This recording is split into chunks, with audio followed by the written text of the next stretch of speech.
Alright,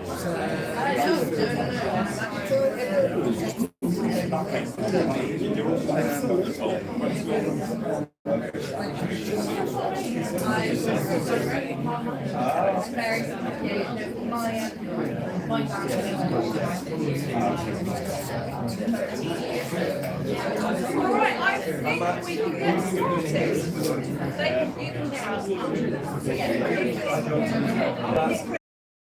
From the Telegraph, who is going to be tonight giving us the political perspective and the political story of this moment we're in.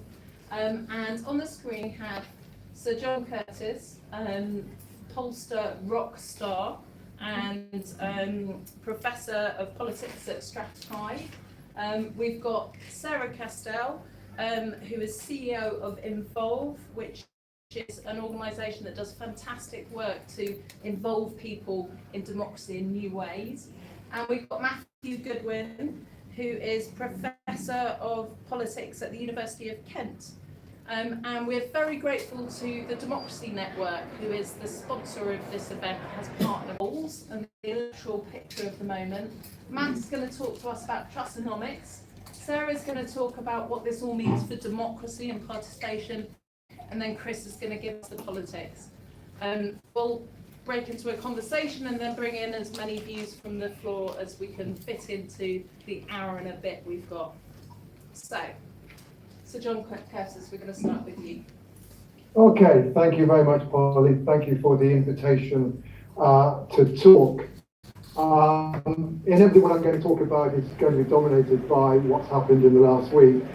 But before I do that, let me just remind ourselves of where we were before last Friday. So the truth is that until the autumn of last year, this frankly was a pretty good parliament for the incumbent government. There hadn't been a period in which the Conservatives were consistently behind Labour in the polls. Indeed, it was only in the autumn of 2020 when there was a relatively brief period when the two parties were roughly neck and neck.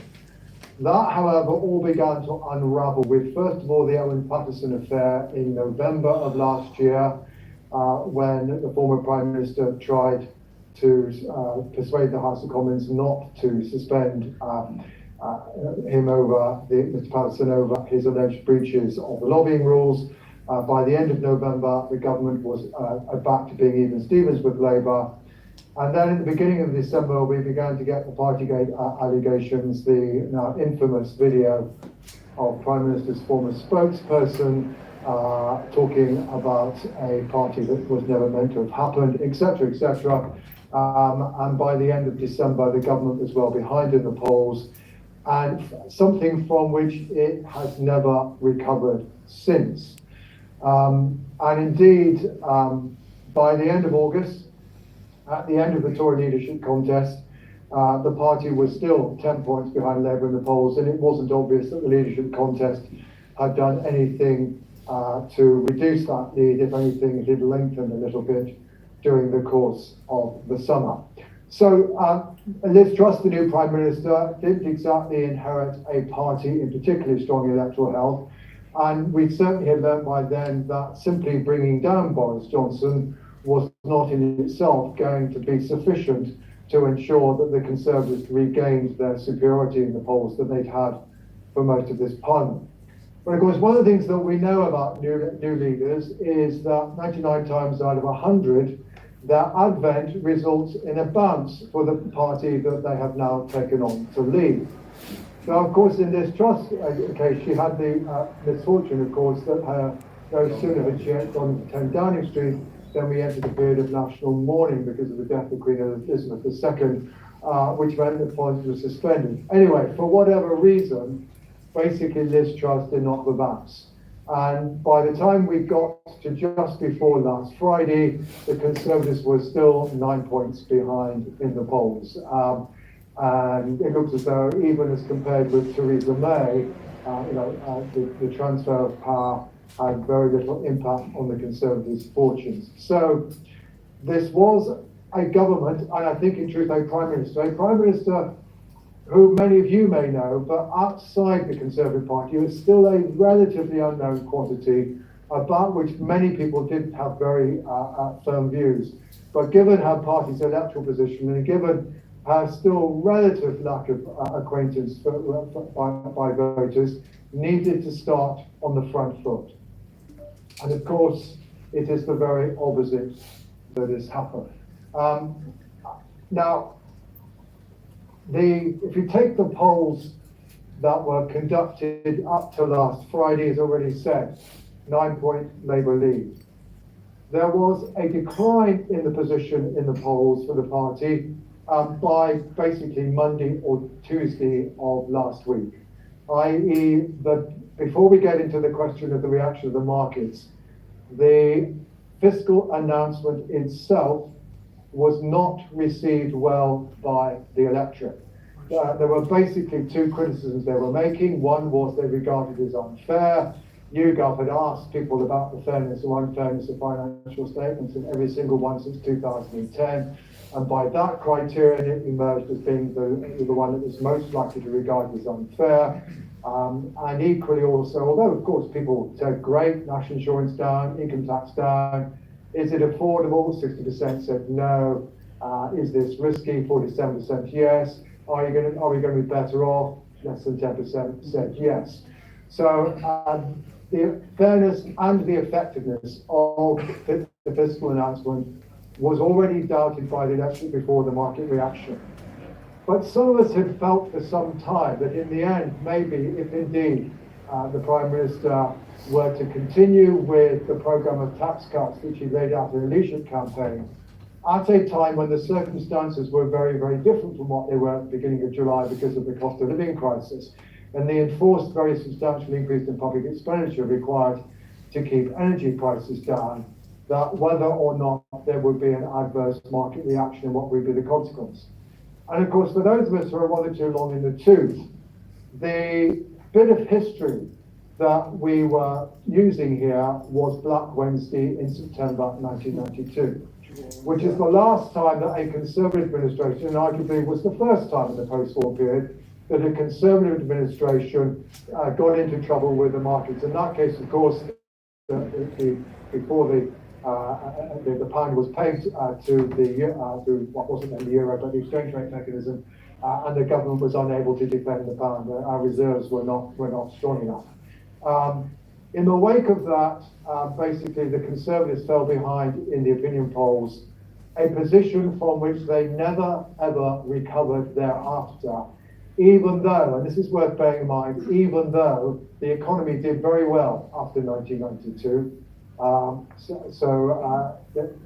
The question therefore is whether or not the events of the last few weeks, and basically particularly the market reaction, will leave an imprint on voters' minds that's analogous to that of Black Wednesday, in which case, frankly, this government will have a very substantial challenge indeed to be able to win another election. Anyway, in the wake of the market reaction, what we then got, we've literally had 9 opinion polls. I think that in itself is some kind of polling record, including one from Matt, who will doubtless talk more about his. We've had 9 opinion polls done basically Wednesday, Thursday, Friday.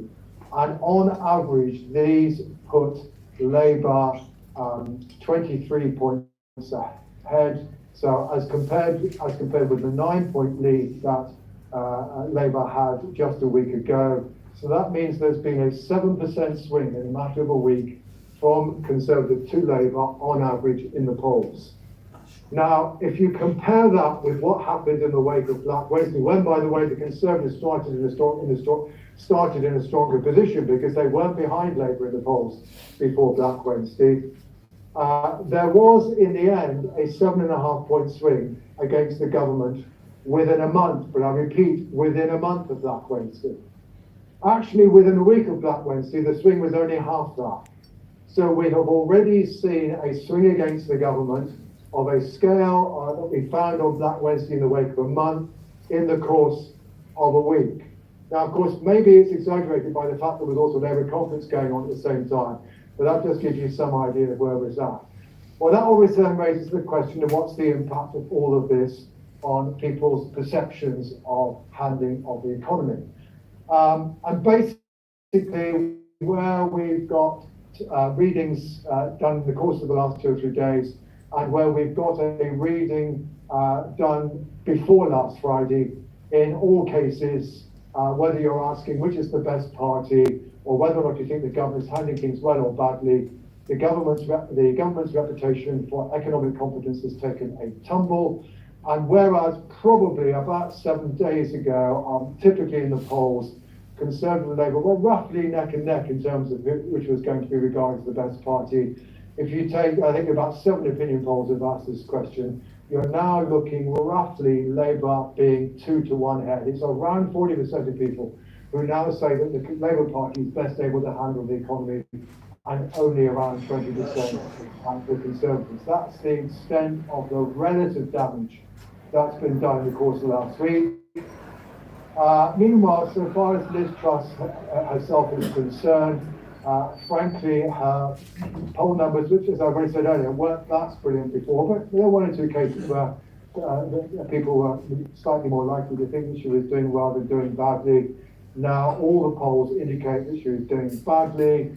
If you compare the evaluations of Liz Truss with those of Boris Johnson at the end of June, just before his government was brought down by his fellow ministers, while 1 or 2 instances she's still doing slightly better, but in 1 or 2 instances she's doing slightly worse.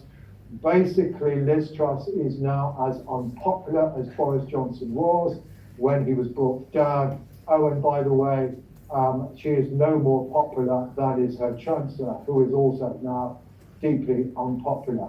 So the truth is, whatever the merits of Liz Truss's package, it has resulted in very serious electoral damage done to the Conservative Party as an institution and to its new leader, and the party finds itself now, at the moment at least, with a leader just as unpopular as her predecessor. But as I said, the crucial question is whether or not this is temporary flux, or whether or not voters will remember the last week. And if they do remember the last week in the way that they did Black Wednesday, then actually, even if the government's plan does eventually produce economic growth, if history were to repeat itself, that may not be sufficient to restore the Conservatives' position. Wow. Wow. Thank you for sharing that. Sobering, isn't it?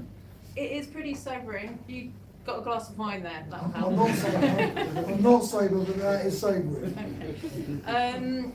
So can just to dig down into that one number, to a 23-point lead. I know it's notoriously difficult to do, but what would that mean to your best guess? It's a Labour overall majority in 3 figures, right? This is not difficult. But always at this stage one says, look, it's 2 years to go and all the rest of it. But look, given where we are at this point, and given what's happened, and given the possible implications of what's happened that I've laid out, and given also, you do have to bear in mind, unless the Conservative Party gets about 320 seats in the next House of Commons, it's going to be out, because none of the opposition parties will be willing to sustain a minority Conservative administration. If you take all that into account, then the honest truth is that the Labour Party are very clearly the favourites to form the next administration. Thank you. I know that talking to some of you before, I know there's lots of people here who have been out on the doorsteps in the last week as well. I would love to hear from any of you what that feels like on the ground as well around the country when we get to questions and contributions. But I'm going to go to Matt Goodwin next. Matt, you've been looking for your brilliant Substack that I can highly recommend at Trustonomics, and what people think of the concept and the reality of it so far. So Matt, do you want to? Yeah, thank you very much. Thank you to Demos, thank you to Polly, thank you to the sponsors for arranging the extremely timely panel. So I'm not going to repeat anything that John said. I completely agree with everything he's just said. The only thing to add, we had a poll this week in the field. For people polling, we had Labour 30 points ahead.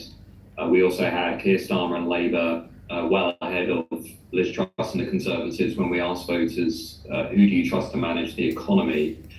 And we also asked a question about the underlying philosophical differences between Labour and the Conservatives, and that's what I wanted to really reflect on, this idea of Trussonomics, because I think in essence what we're seeing at the moment is the introduction of a very different brand of Conservative politics from the one that has really characterised the post-Brexit realignment of British Conservative politics. It's much more focused on all of the things we've been talking about this week, on sweeping tax cuts, essentially once you push aside the energy plan, reducing the size of the state, and is, I would argue, closer to 1980s Thatcherite Conservative politics than what we saw under Boris Johnson or Theresa May. And for lots of different reasons, I think that brand of Conservative politics is out of touch with where the new post-Brexit Conservative voters are. What we've seen since 2016, as has been tracked in detail by many studies and reports, including John's and many of my colleagues, my own research, is we've seen the Conservative Party essentially become a more blue-collar, non-graduate, older, northern, Midland party, and generally speaking, a party that's much less dependent upon university graduates, middle-class professionals. And so that realignment has brought the party a much larger number of voters who not only are quite comfortable with using the state to try and make things a little fairer. They think the economy is rigged. They think there's one rich for the poor, one law for the rich, another for the poor. They support reducing migration. They want a tough approach on crime. They want the government to take action on the small boats and illegal migration. And we've seen really the Conservative Party hoover up a lot of voters who, generally speaking, lean a little bit left on some economic principles and they lean a little bit right on cultural policies. Now, Liz Truss and this particular brand of Conservative politics, I would argue, really marks quite a break from that formula. And voters are not stupid. They can already see that. They've already picked up on that. There are some policies in Trussonomics that voters like, and John alluded to this. They're very comfortable with reversing the planned rise in national insurance. About 60% of voters like that, about 70% of 2019 Conservatives like that. They're pretty comfortable with raising the stamp duty thresholds. They're quite comfortable with cutting the basic rate of income tax, as you'd guess. And they like the energy plan. About 8 in 10 voters say, you know, I think actually on balance, spending whatever it's going to be, probably something of 150 to 300 billion on imposing an artificial energy cap. They like that, generally speaking. The problem, however, is that because Liz Truss did everything all at once and sort of, you know, unveiled a number of other measures, unfortunately, you know, for number 10, voters have zoomed in on a lot of things they don't like. So scrapping the cap on bankers' bonuses, 12% of voters support that. Abolishing the 45% top rate of income tax for people who are earning over 150 grand, 11% support that. Cancelling the planned increase in corporation tax, about 1 in 5 voters think that's a good idea. These are not just policies that are unpopular among Labour voters and Remainers. These are policies that are popular among a large majority of the country, among 2019 Conservatives, among Leavers, so on and so forth. So what we've seen, I think, firstly, is a recognition among a large number of voters that this is a very different economic philosophy and not one that they're going to benefit from. And I think the Resolution Foundation and the IFS and others have done a good job at showing the reality for red wall voters, for working class voters, which is that these policies on balance will benefit people in London, the South East, much more than they will people in the North East, Wales or Yorkshire. They'll benefit high earners much more than they will low earners. And that sort of begs the question for many of these voters who thought when they were voting for Brexit, they were voting for an economy that would be less dependent upon London, less dependent upon financial services, that would be less dependent upon high levels of inward migration, it looks like now that actually many voters are going to get the opposite of that. And I think that partly explains some of the shifts that we've seen in the polls of this week, throughout this week. And I think it is underpinned with a general perception among, again, not a fringe group of voters, but a majority of voters, that ultimately Trussonomics is not for the greater good. So we have about 19% nationally who are saying that overall this policy package is fair. 1 in 3 of Boris Johnson's voters in 2019 think this policy package is fair. That should be ringing, I think, big alarm bells. I mean, if we learned anything during Partygate, it's that any party that gets on the wrong side of the British sense of fair play is usually going to be punished in the polls, and that's exactly what we can see at the moment. But it's also the broader sense, I think the broader sense that this policy package isn't even affordable, it's not particularly competent, it's not going to benefit the majority. And for Truss in particular, the problem is this is now bleeding into her broader public image. So if you ask voters, who do you think cares about people like me?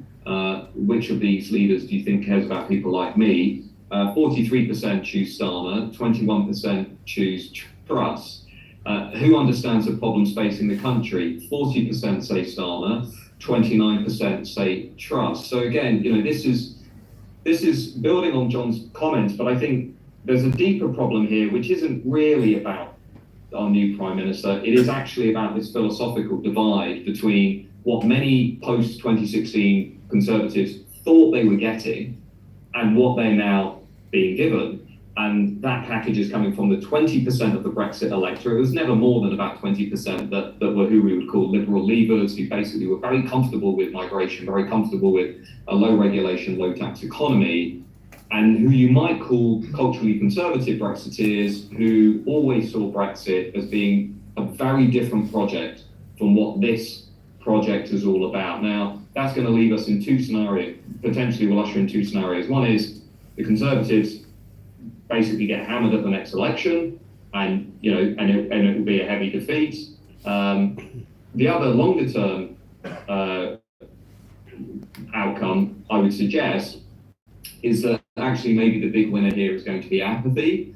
Maybe a lot of voters will just not bother voting at all. If you look at where voters are moving in the polls, most 2019 Conservatives are saying they don't know who they're going to vote for, they wouldn't vote, or they're not sure. About 1 in 10, 1 in 5, depending on what polls you look at, are going over to Labour. But a lot of them are saying they're actually going to sit out the next election. So in a way, I think we're also back to where we were in the 2010s, where you've got this sort of gaping hole in British politics, where nobody really feels like either party is actually speaking to them really on the economic agenda, but more importantly on this cultural agenda. And as the British Social Attitude Survey showed 10 days ago, a week ago, there are lots of cultural questions still in British politics that are going to divide those voters going forward. And on lots of those questions, the Conservative Party, to me at least, seems to be drifting further and further away from where their 2019 electorate is.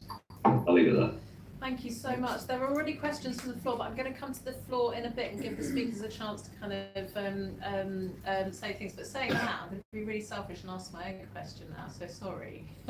Please do. I wanted to ask you both, actually, to just go back over that, because when it's laid in front of you like that, it's an enormous amount that's happened in the past week, and enormous cut through to the voters to move the vote like that. But just to be really clear, what do we think has cut through? And then I'd love to test that with people who've been out and about. Well, I mean, I'll let Matthew expand on his point, but I agree with what you're saying. In the end, the big problem probably is that governments that preside over financial stroke economic crises and who end up being buffeted by them, I mean, frankly, very, very rarely survive at the ballot box, okay? So if you take, Labour Party in the 1940s, the IMF crisis of 1976, 1992, the banking crisis of 2007, 2008, these were all events where governments appeared to be overtaken by what was going on in the financial markets, thereby raising serious questions about, in the minds of voters at least, about these governments' stewardship of the economy in the broader sense, and in the wake of that, all of these governments suffered seriously in the eyes of electorate in a way that they just didn't. So it's something that they remember for quite a while. It becomes part of their, as it were, popular history of whatever party has been in government at that particular time. Matt, anything you'd add to that?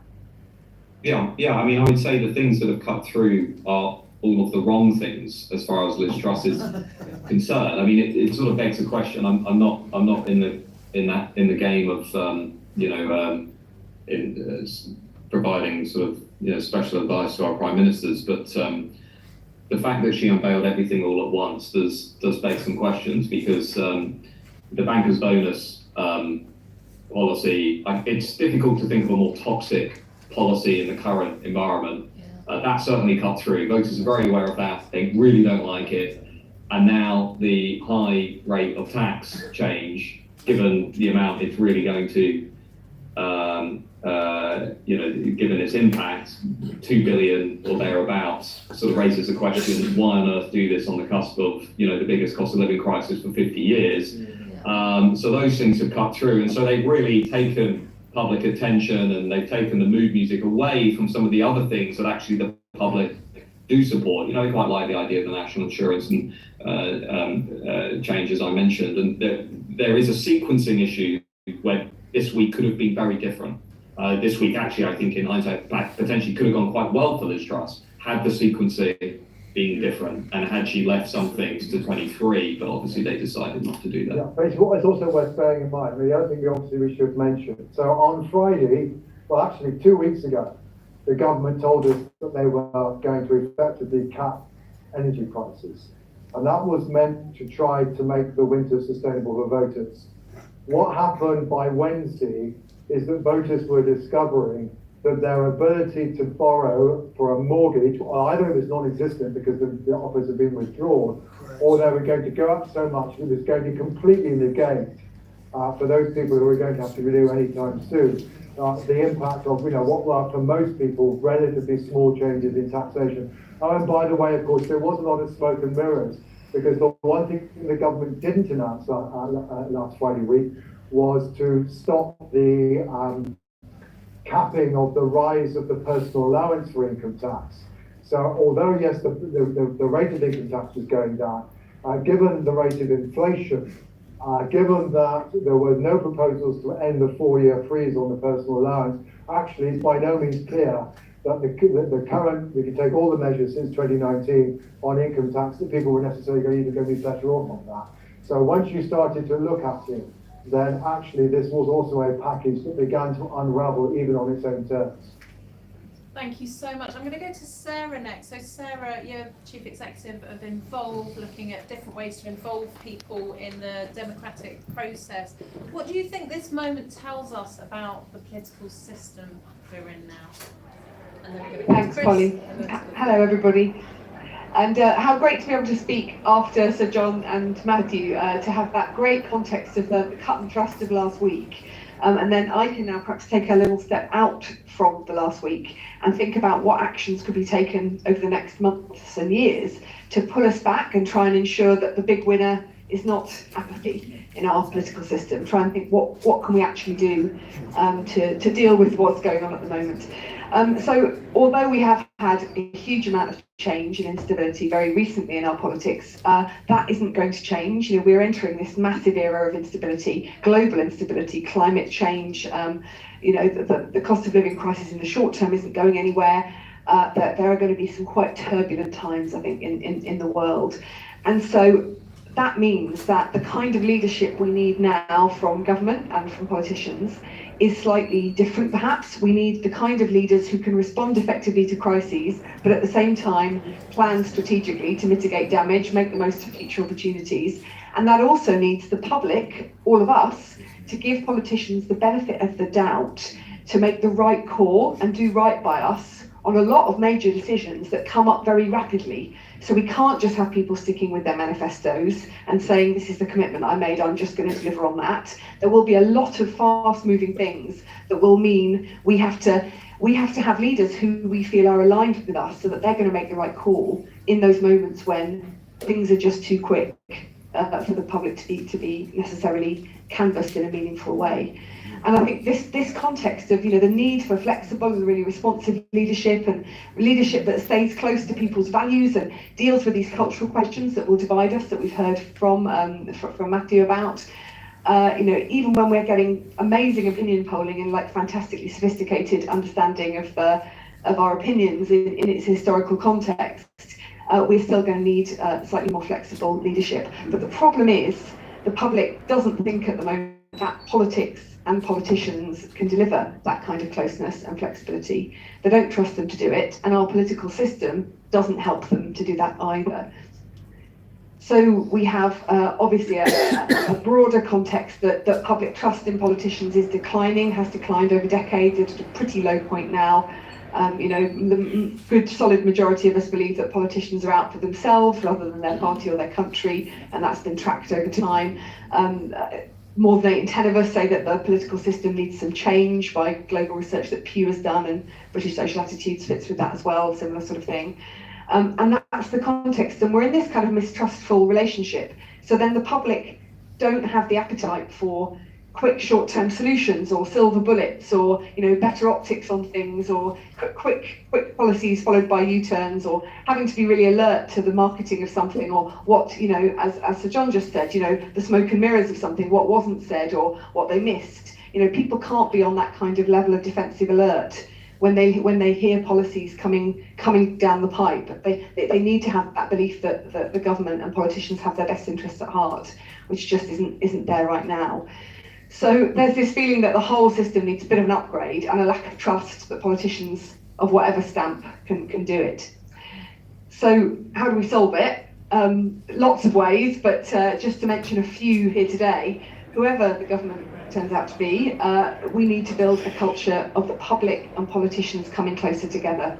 So we need to do things that rebuild public trust, not just in the decisions themselves, but in the politicians that are making them. And again, polling is fantastic, but it will tell us the symptoms. It won't necessarily tell us the problem in advance. And I know I'm being very brave to say that in a call where Sir John is there as well. But I think it's just to make the point that we need a bigger range of ways to bring people closer to decision making. And I think we need more baked-in ways to get people involved in government decision making as it happens. And I've got 3 short examples of things that could actually quite practical things that could be done, that Liz Truss could do, that government could do, politicians could do, to just show this intention to bring people and their experience of life much closer to the heart of government and find more common ground and make it more of a normal part of our democracy, perhaps for people to be part of.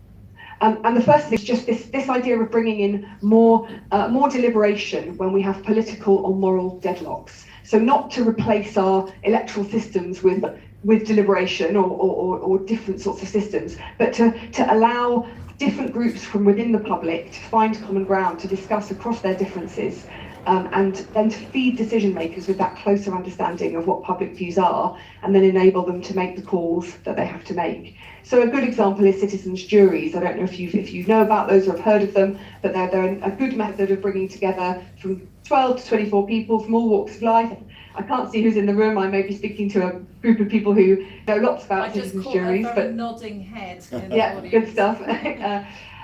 People are brought together to find common ground on an issue that matters, and that's really good on these morally complex questions or matters where there are polarised views. As we've heard from Matthew just now, all the fault lines of our politics, different divisions through left and right and economic philosophies, and what's the red wall going to be like, to find out what people think the greater good actually looks like. We need something a little bit thorough at the moment because it's rapidly changing. And so an example of that involved my organisation convened a citizens' jury in Jersey last year, and that looked at whether assisted dying should be allowed on the island, and a local campaign put that forward, and the Jersey government went for it and commissioned a jury. and it came to a recommendation to allow assisted dying, but only in certain controlled circumstances.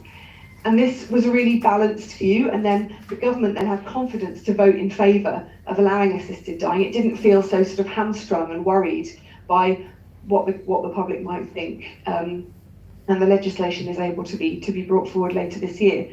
And there's lots of famous examples of juries and citizens' assemblies, I think, that have brought that kind of deadlock along.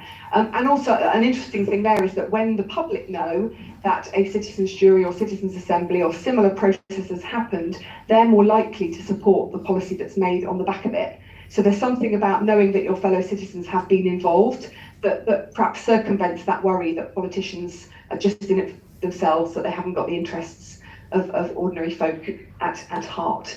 So I think more deliberation is the first thing. The second is putting the public back in public inquiries. And I think there's something interesting about bringing back a bit of sense of fair play, and that would be another really solid way that government could do that.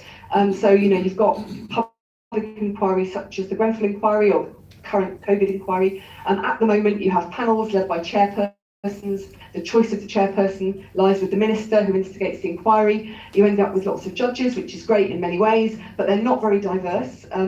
One of our favourite statistics that involve is that since 1990, there have been more inquiries led by people called Anthony than there have been inquiries led by any women. So if you add a deliberative process into that, a citizens' jury, that fits with what the public think. You know, they're deliberating on common sense issues, on issues where they can bring their own thinking to bear. It's not a technical or specialist thing. It's a look at evidence and using people's experience to come together on what the right answer would be. And the final one, I think, which would be really important, is around standards in public life. Stop MPs just marking their own homework in judging when they've done something wrong. So, you know, we could bring in the public as well as the Internal Standards Committee, the Privileges Committee, lay members are great, but panels of public reflecting the population, giving that real teeth to that feeling of a culture of accountability. And I think when you've got that kind of lingering feeling that perhaps there's a divide between the political classes and the people of the country, you need sort of flagship things like that to help people feel that things are going back onto the right track. So I'll stop there, but I think my final thought is just to say that, you know, whoever's in government, it's super urgent that we make it a more normal part of our democracy for people to be part of the decisions that affect their lives. Thank you. Thank you for that. And it always strikes me when you see the Ipsos monthly data that looks at issues, how regularly renewing democracy features in kind of the top 3 to 5 in that, and yet it's not more of a conversation in political circles. Chris, what are the scenarios we're facing now in terms of what happens next? So what happens next question? Okay. So I sit here so you can see me. What's that? Oh no, I can do that. Yes, then, okay. There we go. Hello, panel. Well, that's like a bucket of cold water over this conference. I mean, unbelievable hearing those numbers from John Curtice. In a week, to have a 7% swing against the governing party in a week, it's entirely self-inflicted. It is completely bizarre. So let's go back a week. Forgive me, to the mini budget. For me, that was, you could see it as an election budget because it was trying to do different things for different communities. So it was dealing with the energy crisis with a very generous £60 billion capping of average energy bills over the next 6 months, more to follow. So it could go up to 100, 150. He did some work. Quasi-quoting the Chancellor did some work with the base. He went after his 45p rate, that's gone. He's lowered the 20% rate. He got rid of the bankers' bonuses. There's no explanation. I just don't understand why they did it in this way, in such a shocking way. I can only think it's because they felt that they've been explaining these policies over 12 in-person hustings to people here, to people around the country, and thought, we've done all that, let's now go and do it. But there's no attempt really to explain it to the wider public. They've been sort of shouting at each other having a debate about with Rishi Sunak and others, but there's no attempt to explain it to the wider community. They have been an unlucky government in the sense that events have dominated, starting with COVID-19 in 2020, February, going on to the invasion of Ukraine by Russia, triggering the energy crisis, latterly the death of the Queen. All these things have meant it squeezed them, and they're trying to do everything so quickly, someone forgot to tell the rest of us what they were doing, and that's caused complete havoc. I think that there was an argument to be made for what they've done on a 45B. Normally what they would do is, Kwasi Kwarteng would have announced a direction of travel, we're looking at that rate, let's have a review, get a review done, get some polling done by John Curtice or Matthew Goodwin, announce in March next year at the budget, we're going to get rid of it in the following April, and by then, a lot of the newspapers, maybe the Telegraph, possibly, would have been in favour of it, worked it out, would have Sherelle Jacobs on the front row would have said, marvellous idea, let's go and do it, and there would have been a degree of understanding. Instead, I'm sitting down in the front row of the Parliamentary Press Gallery week last Friday, watching the budget unfold, mini budget unfold, and he announced it, and then all these MPs go, and I go, no one said a word because no one could believe what they'd heard. It was unbelievable. Then the following Sunday, Kwasi Kwarteng, for some reason, went on the Laura Kuenssberg programme on a weekend when it's normally the Labour weekend, when these parties give the Labour Party their chance to say things, and announced, yeah, we've done that, and we're going to do more. No idea how to pay for it. So the market was spooked a bit by what happened on Friday, even more so by Monday. Was it any surprise that week last Monday, the market just completely tanked? I'm seeing tensions emerge between Liz Truss and Kwasi Kwarteng. She can see the absolute damage. I think, was it John Curtice, you may have said, John, that Liz Truss's numbers are now as bad as Boris's were at the depths of Partygate.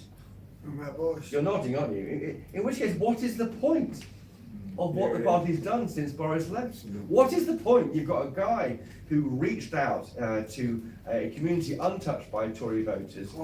14 million people voted for.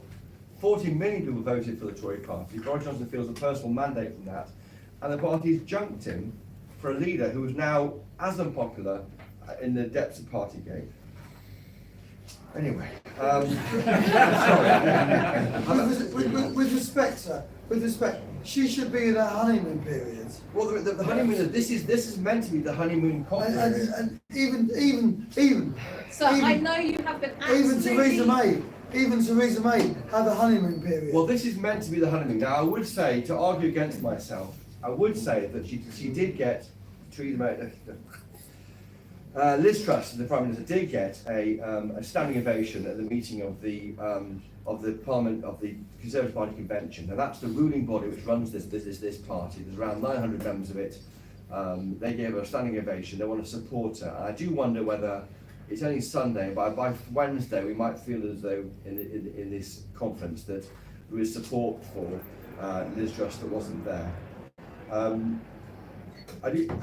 Chris, can I ask a very quick question? Yes. What are Telegraph readers telling you? They're worried about it. I mean, to me, it looks like I can't. On so many levels, the politics is failing because you have got this immense pressure around the world to increase interest rates. Everyone's got it. They're going up around the world. The rest of the world is sheltering from the storm. For some reason, this country, this government, has stripped off their clothes. They've run outside naked into a storm, and they've been zapped by lightning. And I don't understand why this had to happen. There's no need for it. Maybe it's some kind of arrogance on behalf of they're acting as though they have earned the 80-seat majority. They've done nothing to earn. These policies are not aimed at winning an 80-seat majority. They're aimed at shoring up the base and almost surrendering the red wall. I don't understand it. As we speak, a rebellion is growing against the 45p rate on the finance bill, which will come to the House of Commons probably in January. By my count, 13 Tory MPs are against it. Now, that number gets towards 40, you lose a big chunk of the budget. You might lose the Chancellor. Is that 13 Tory MPs who have publicly said, yeah. but not saying they're voting against yet, publicly saying. And you've got Michael Gove, who's now a former and very interesting cabinet minister, now backbench MP, wandering around this conference doing 9 fringe meetings, backed by a team of 3 special advisors. He is, for me, the leader of the new Rebel Alliance of the Tory party. Labour's been I was at the Labour Party conference last week in Liverpool. Labour's been presented with a golden egg, an enormous great pile of electoral capital. They've done nothing to earn. They simply haven't fallen over on their face in the past year. What happened this time last year was Angela Rayner called you guys Tory scum and took 6 weeks to apologise. He looked weak. He spent his conference trying to shore up his own position within the Labour Party. Very internal looking. A year later, he is, unbelievably, and he's a weak speaker. He's a decent individual. He's not very political. Is now facing a three-figure Labour landslide. I need Tony Blair. He's no Tony Blair, people, but he's being treated like that by electorate because of the ineptitude of the people running. But we've done this to ourselves. Yeah, I don't understand. We've done this to ourselves. For the past week, it's been. I mean, it is recoverable. I interviewed Peter Mandelson for my podcast. It's called Choppers Politics Podcast. He says that also very good. Sorry to interrupt. Don't worry. People said that in his eyes, we have now reached a point where it is safe to vote Labour again. And he was speaking before the budget. So he witnessed that in '97, and he thinks that's coming. It's a 30-year moment in politics is approaching. I think the fight back starts now, but you wouldn't start from here. You wouldn't start with doing anything which would give Labour a 7% poll swing during their conference. The only thing that's on their side is time, and they control the clock. So if they can just hold the government together, they can have the next election by as late as January 2025. They won't want to do that. They may go October, although the chairman of the party, Jake Berry, told me on my podcast at lunchtime that they think the election is 18 months away, 18 months away, in which case this event next year will be the election event. And I just think that is madness, because the only way they recover this is by somehow interest rates come under control. But the problem is the policies they've got mean that they own the rises that are going to double people's mortgages next year, and it's just insane. I think it's very depressing, and it's how to squander a huge advantage bequeathed on them, I think, in some part by Boris Johnson and what he did in 2019. It's a great shame and a sobering moment. Sorry, thank you. Is there any world in which there's an election earlier, do you think? I don't see why you do it. I mean, I think you have to go along. Think John Major. I mean, Keir Starmer has gone from being maybe Neil Kinnock 92 to being definitely Tony Blair 97 within a week. Because previously we weren't really sure is he the next leader but one, but he's been given this extraordinary. I think that the mini budget is in microcosm the Tory version of the Slee scandal. It is just completely shredded any credibility for them, and I think it is very frustrating. I think for people, and last week the party conference just finished, the Labour conference. They are looking at the wealth tax. They are coming after your shares, your stocks and shares, and I don't know why the party isn't waking up to the threat of what Labour might do to the people it cares about. Ollie, I would say the one scenario I could give you for an early election is if Liz Truss is brought down, but the parliamentary party is not able to agree on a successor, basically no Conservative is able to form an administration that maintains the confidence of the House of Commons. But obviously the party's got to split really, really seriously for that to happen. I'm going to come to the floor now. Can I just get a show of hands for questions? We've heard from you a lot, my friends. So I'm going to go to the other speakers and then come back to the lady on the left and the gentleman on the right. Hi. If you can speak really loudly so I can hear, and I'm going to relay it to the panel on the screen. Sure. As an association chair, what message do we give to our volunteers and candidates on the doorstep?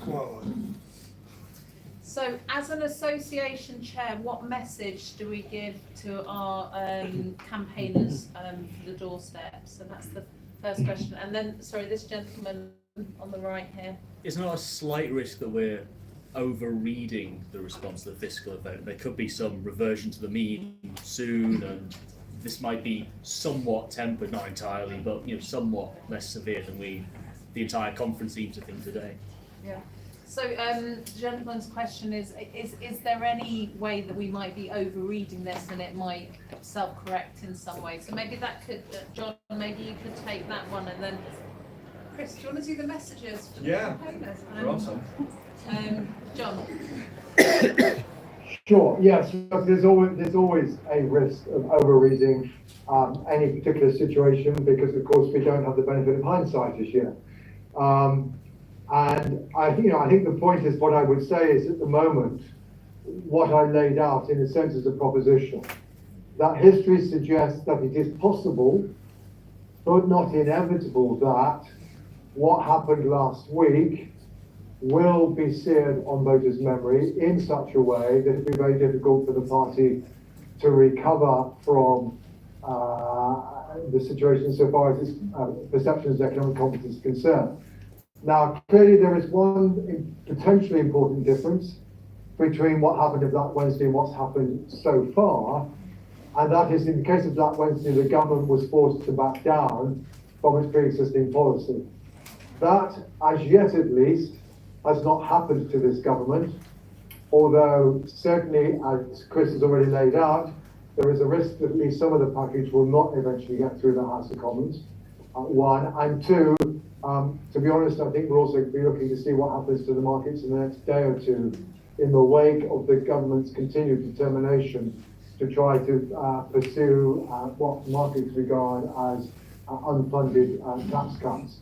Now, if the market doesn't react against, if the mortgage market is got back under control and the rise in interest rates is modest as opposed to dramatic, and indeed, the package has the impact that we're told it's going to have, including the various supply side messages, then maybe this will be kind of turned around. So there's nothing inevitable, but I think the point is you need to be aware of that the risk is that history will repeat itself, and if history does repeat itself, then in a sense it's going to be very difficult to go. One other thing I would say at this point is partly responding to what Sarah was saying, which is that I've actually done quite a lot of deliberative work on what people wanted done in the wake of Brexit to regulation.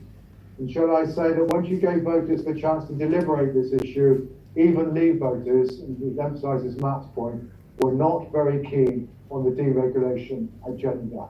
The evidence is out there. If any government minister wishes to read it and take a note of it, they don't have to commission anything new. It's all out there, and it basically says that deregulation is not something that the public is necessarily looking for. Matt, did you want to come in on that point? A very brief point, if I may. My instinct is telling me it's going to get worse before it gets better, and it may not get better at all. And the reason I say that is, if you just step back and look at the broader mood music in British politics, and you ask people about tax and spend, and you say to them, look, do you want to reduce tax, spend less on public services? Do you want to keep taxes where they are, keep spending as we are? Or do you want to increase tax and spend a bit more on the NHS, schools, etc.? What you might characterise as the government's current position, which is reduce tax and then I would say inevitably means spending cuts in one form or another, that's a 6% position in the country. That's a 6% position. It's not even fringe, it's not even on the radar. So as we go through the winter and the conversation evolves into where's the money coming from, which public services are getting cut, efficiency savings, nice start, but that's all going to roll into a much broader discussion about austerity 2.0 or whatever you want to call it. We may actually see further losses in the Conservative coalition before we see any stabilisation. And I think that's just something to keep in mind, because the Trussite view of the economy and also migration, don't forget, that's still a top 3 issue for Conservative voters. People really care about that issue and also small boats and the ECHR stuff. I wonder actually if the if the floor is lower than we even might anticipate now. Yeah, and also just to emphasise that is that in a sense, what Liz Truss and Kwasi Kwarteng are doing is they are reacting against the OBR forecast that was indicating that we were heading for record levels of spending and record levels of taxation over the medium term. And they were very much wanting, in a sense, and this was a legacy of COVID, all right? And they were wanting to try to reverse that. The trouble is that, British social activists, which did quite a lot of work on tracking people's attitudes towards one, taxation and spending during the COVID and since the COVID pandemic, and two, attitudes also towards inequality, does not show the public reacting against the increase in expenditure and taxation that's occurred so far.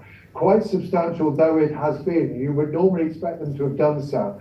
And meanwhile, COVID does seem to have left a legacy of somewhat greater concern about inequality, which is why coming up with a financial package that is apparently something that's going to favour the better off and may now be followed by attempts to reduce the welfare bill. It might, in a different circumstances, in a different time, it might well have been successful and popular.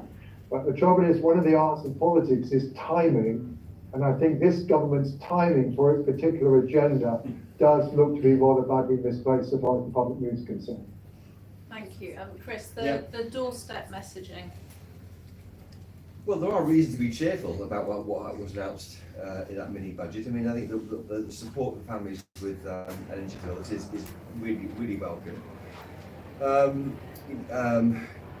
The stamp duty, that cut was good. The base rate, tax rate. I think there's plenty to talk about. It wasn't talked about. I mean, the most expensive things were ignored in favour of the marginal things which the critics have gone after so much. I should say, I think there are. You said, can the government will it see out for the next 2 years? I mean, there was a real risk it might collapse next year, because what we haven't priced in, and what John was alluding to there with the cuts, is there will be major, I expect, public sector strikes this autumn.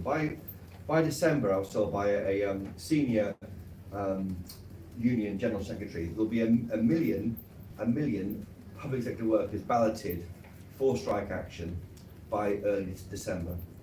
And what that means is you might get this feeling that the country becomes ungovernable with a government which is favouring the rich over the poor, which is cutting the salary, or not pushing up salaries as much as people might think they should for public sector workers. I wonder whether more events are going to come, which, as Matt Goodwin says, will push the numbers even worse than they are at the moment. Thank you.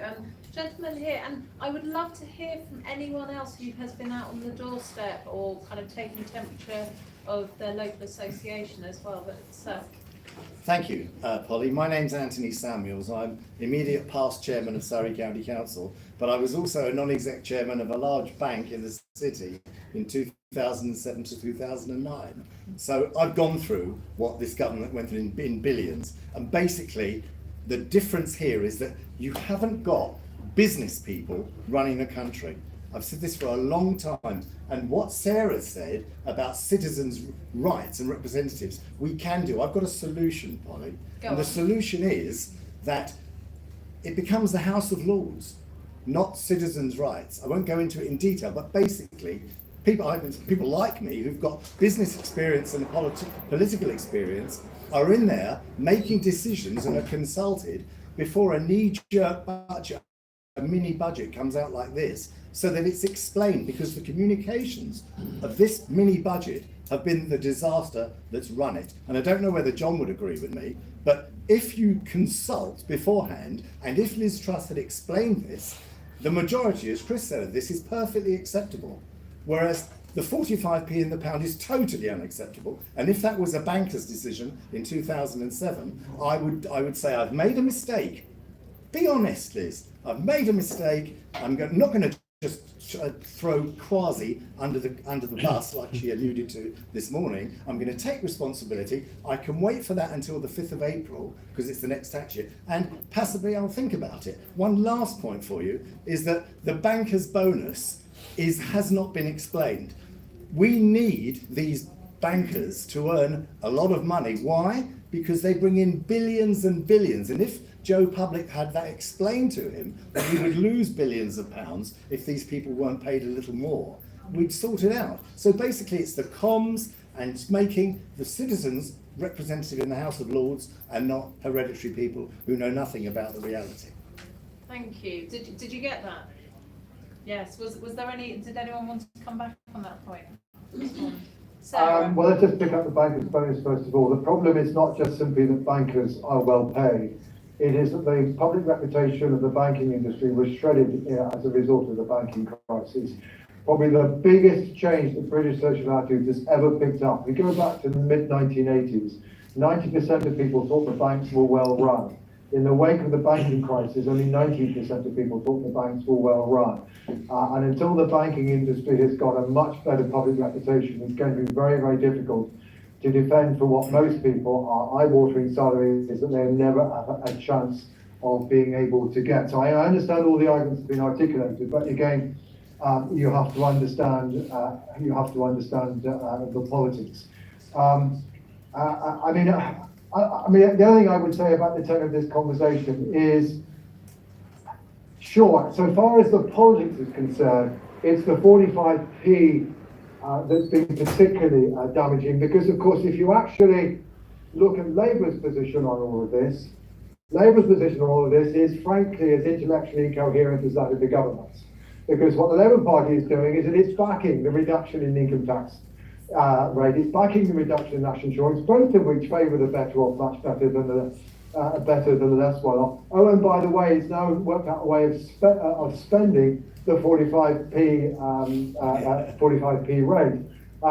But of course, the reaction of the markets has been much more to do with the overall affordability of the package.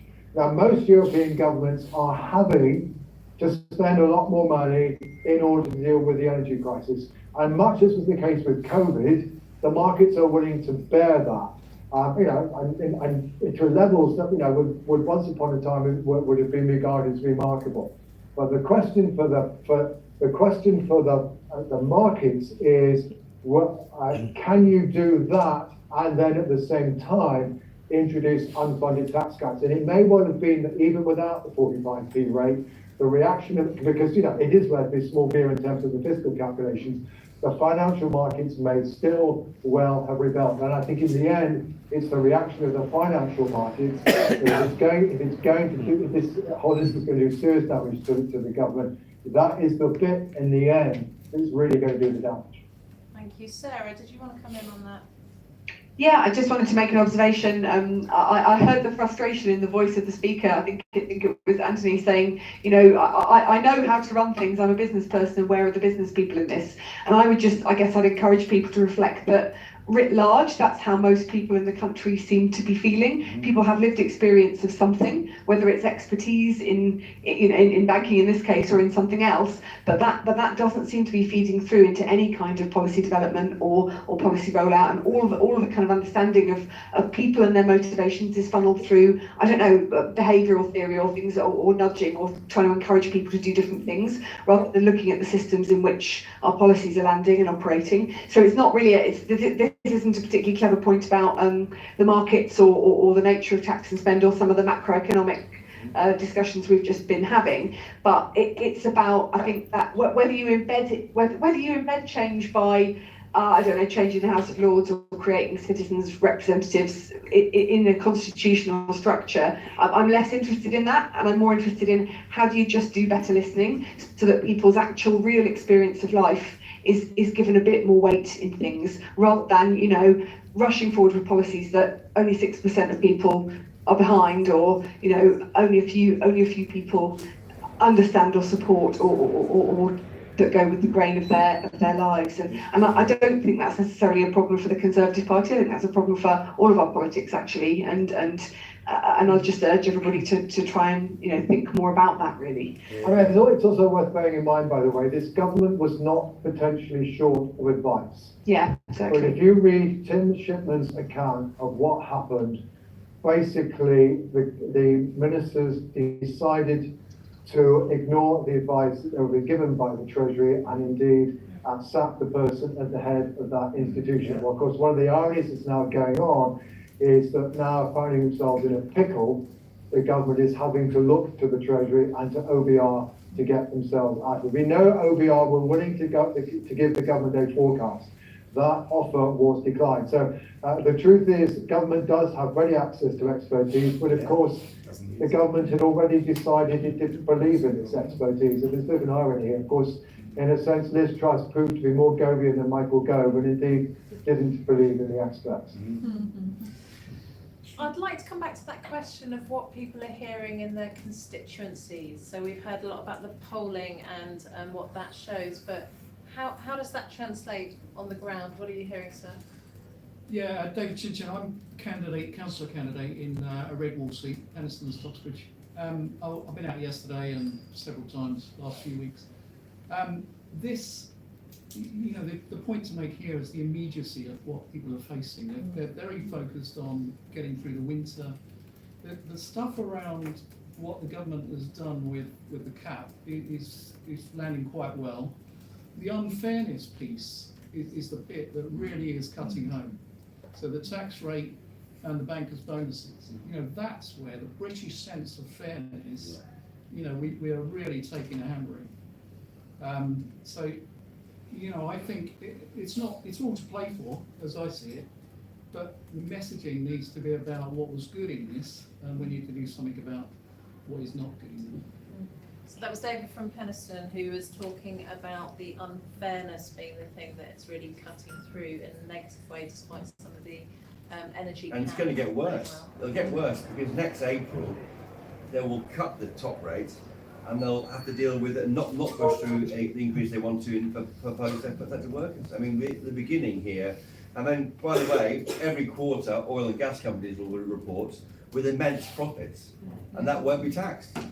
And it becomes a kind of self-licking lollipop of doom for the Tory party. And on that, I think I'm going to wrap up with an apology for possibly one of the most depressing French meetings ever. Very good. But that has brought me clarity about what's gone on, understanding, brilliant evidence from our colleagues. Thank you so much for taking part. I feel really, really well informed by this conversation and quite scared. But thank you so much for everyone on the screen, and thank you to everyone in the room for being brilliant. Thank you.